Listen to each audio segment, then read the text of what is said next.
Hi, my name is Madi Vorva. I'm from Plymouth, Michigan, and I'm currently studying public policy and environmental economics at Pomona College.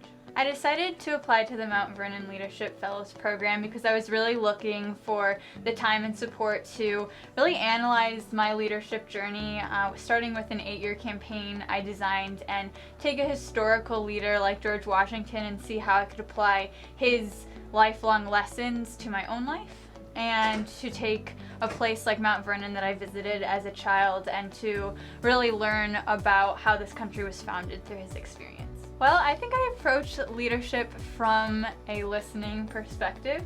I want to understand all the sides of a story before I become involved, and I think this just has to do with my own work trying to balance the environmental, social, and economic costs of conservation.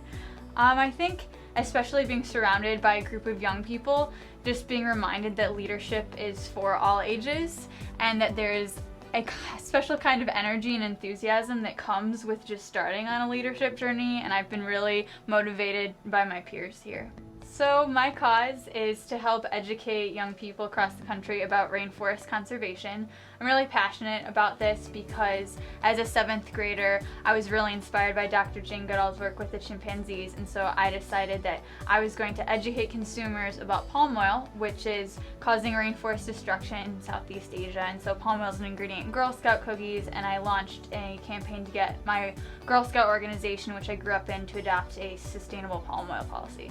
And my capstone project is working with Jane Goodall's Roots and Shoots organization on their 25th anniversary campaign called Rebirth the Earth, on creating rainforest education curriculums and helping students understand how the forests in their own communities are being impacted and how they can do something in their daily lives to enact local and global change.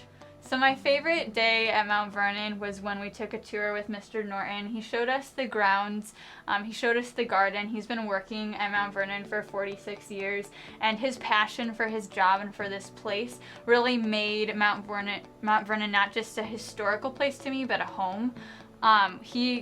We did all these really fun traditions together. We went hiking, just so many surprises that I'm looking forward for the next fellows to participate in. I think we started a lot of really cool traditions, and it's a place, because of his passion, that I want to come back to.